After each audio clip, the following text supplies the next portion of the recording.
Hi, Genki Call here with the Lost Map World event for the week of June 13th, 2022. Let's check out the lore. Tyree heard about an old treasure map hidden in the ruins of Qatar. There was no stopping her, of course, so we decided to follow along. Of course.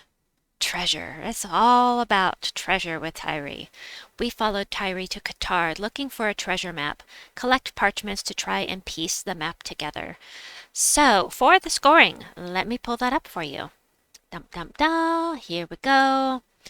So, the easy way to remember this is it's in rarity order, alphabetical order. So, go for orange, then purple, and do it in alphabetical order after that. So, bump. Avoid Tutankhamun at all costs if you can, and that is it. It's actually pretty easy. The scoring's a little weird, but eh, you know, it is what it is. It's there. We do have variable amounts of parchments that they can drop, but um, that's according to the official post on the forum. So, I forgot. So in the shop, I have purchased the first two tiers. The badges and medals are only going to boost skulls this time. No spell damage increase at all. So that makes it interesting for sure. If you have Ankhnum, do yourself a favor and use Ankhnum on these early levels. He is a legendary, but he does do damage to all enemies. So on the very early levels, it's going to be fastest to use him. But of course, that's not going to work later on, just for the early levels. So we are limited to weapons from Qatar. It made making the teams difficult. I know that you will have Phylactery. If you are low level, you should have this just by getting your blue and purple mana mastery up. You'll get this for free. Another one that I know you'll have is the Kopesh of Misery. It kind of stuck if you can't craft anything this week. I mean, yikes. Anyway, so for the first team without, did I mean to leave that on Diabolist? Yes, I did. Let me check the campaign tasks real quickly. Is there one here for Necromancer Qatar team? Okay. All right. Well, I'm going to change that then. I have that on Diabolist because I'm leveling it, but campaign tasks. Yeah, no, we got to do the campaign tasks. So I will switch this. Just be aware that the team code uses Diabolist. And then you switch it to Necromancer to make it a full Qatar team. There we go. All right, so let's head on in here and see how this works. Alastair, you will get for free just by completing the storyline at Qatar.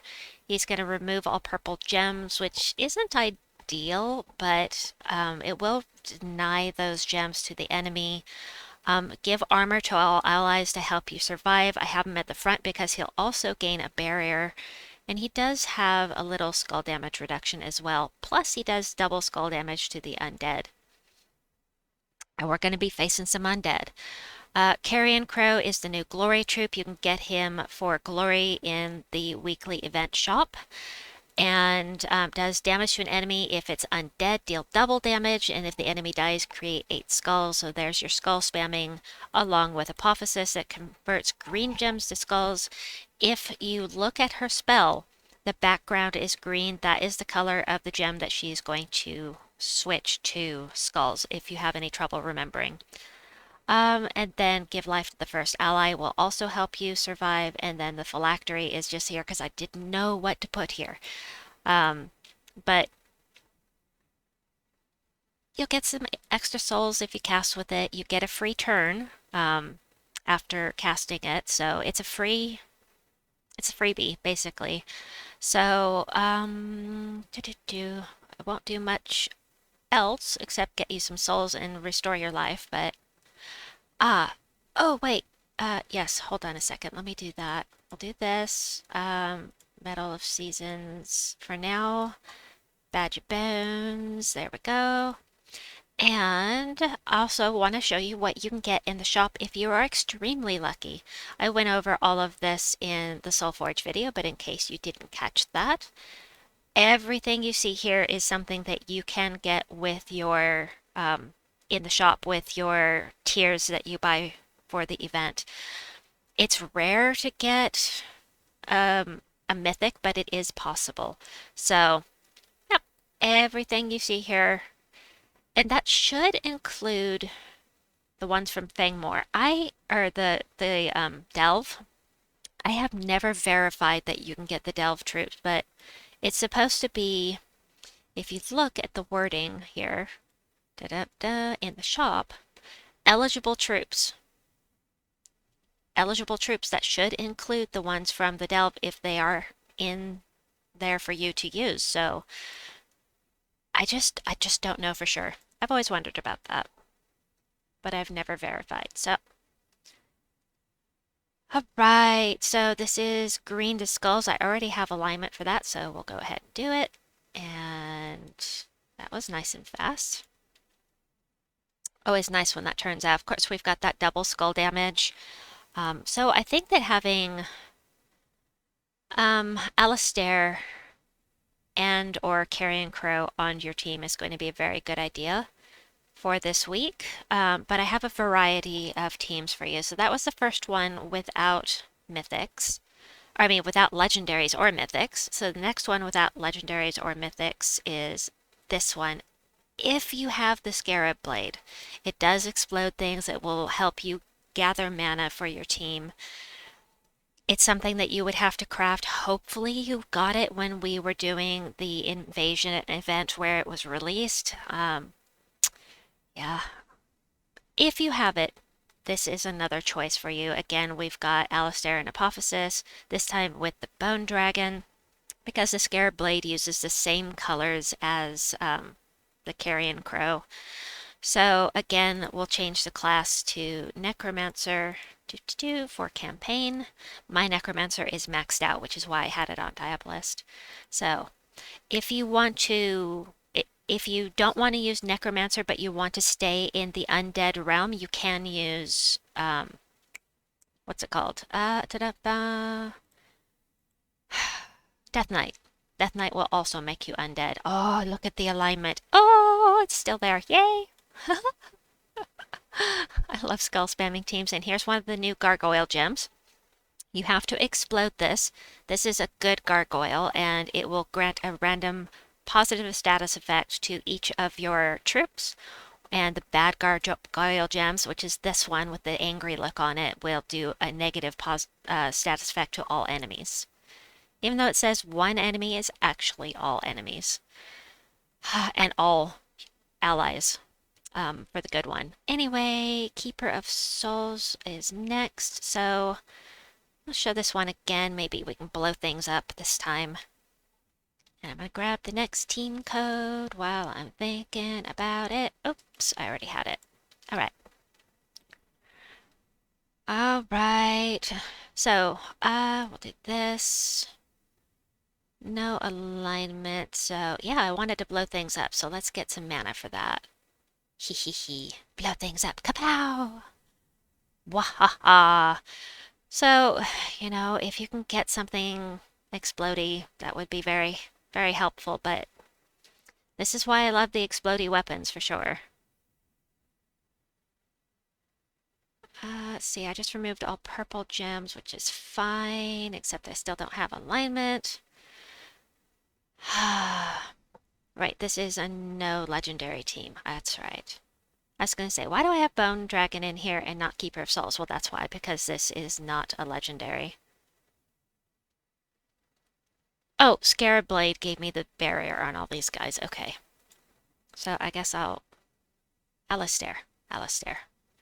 I forgot that you don't do damage unless you get a hold of skulls.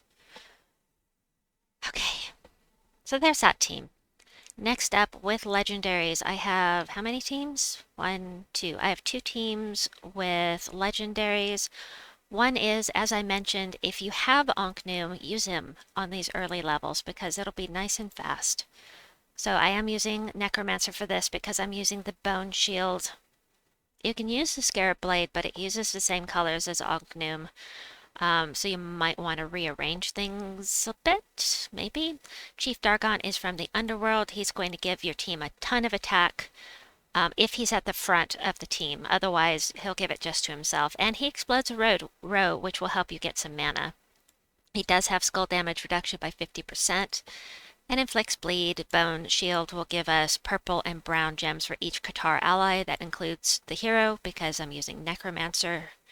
And Keeper of Souls will transform all gems of a chosen color to skulls. And Ankhnum, who does damage to all enemies. And 25% chance to curse a random enemy when my turn begins, which isn't really relevant with what we're doing for the world event, but it's there. Alright, just going to go ahead and do that. I'm just going to show you my attack, how much my attack is going to go up on the whole team. We'll say on the hero here, it's 72. We're also going to blow things up here, so we'll do this. 72 to 113. Nice. Get rid of Ankhnum because he's dangerous. I didn't get alignment. That's not cool. Okay, so we're going to do yellow. Yellow, because we have alignment. Keeper of Souls. Hunting Ankhnum. Hey, I completed a task. Let me go look at that real quickly. Clear that off. Match skulls. Perfect. That is perfect. All right, let's go back in here. And we'll do Keeper of Souls.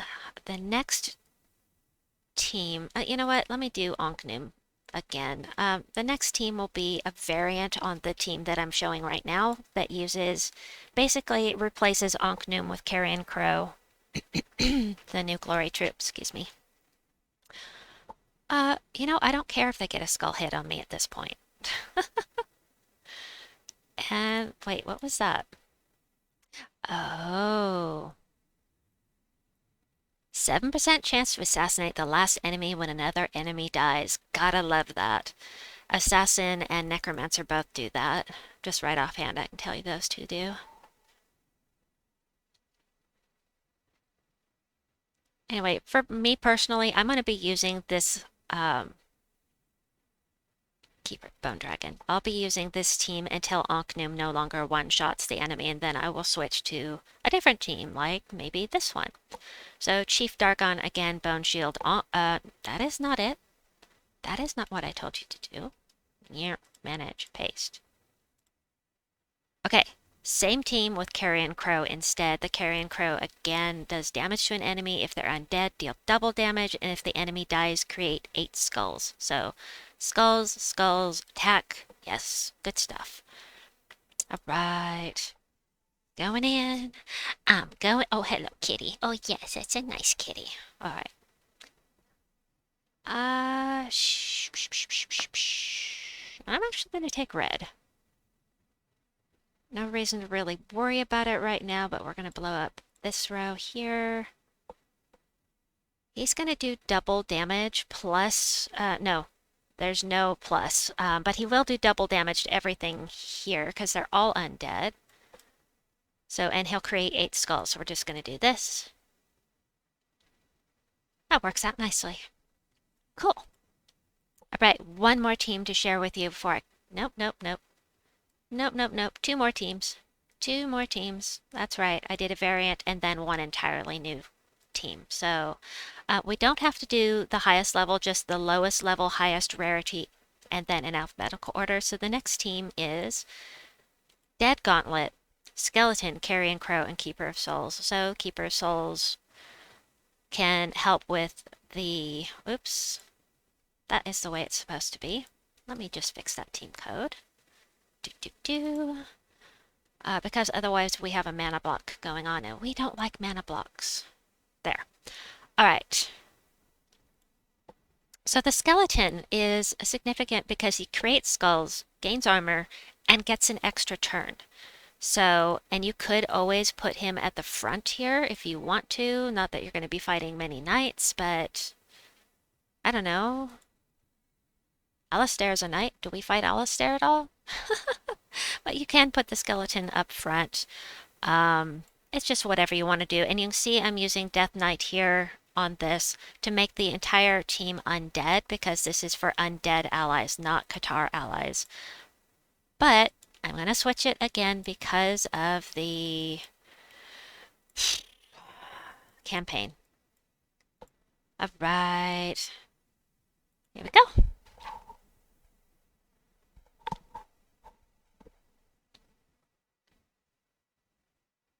Okay, need some mana.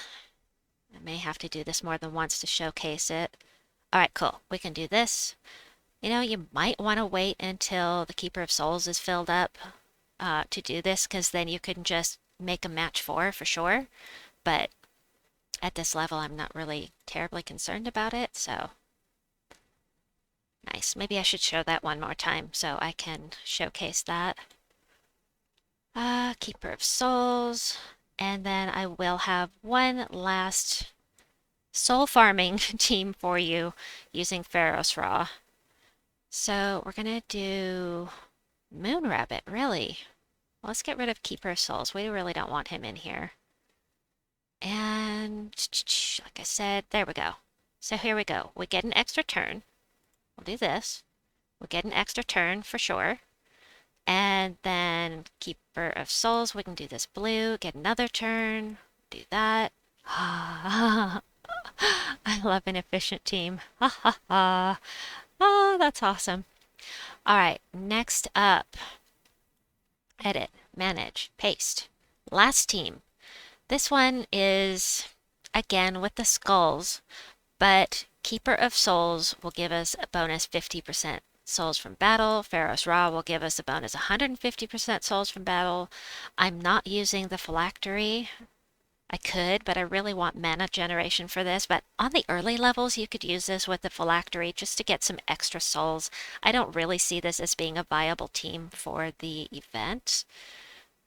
As far as soul farming goes, the soul farming portion of it, because really to get the best effect and actually max out the souls, you need to have the Phylactery, and I don't want to put it in here, so I could for these early levels. I just don't really need souls, so I'm not worried about it. If you're going to soul farm, do it on a quick explorer is pretty much how I feel about it. So we'll do that. We'll do that. And let's see. We will Bone Dragon. Bone Dragon is dangerous. And then we'll do brown. And done. Yay! All right, folks, that is it for the video. If you have any fantastic teams or have a favorite team, just post in the comments below. Let me know what you think. Have a great week. Good luck with the event and with if you're trying to get Mythics. Please like and subscribe, and we'll see you folks soon. Bye-bye!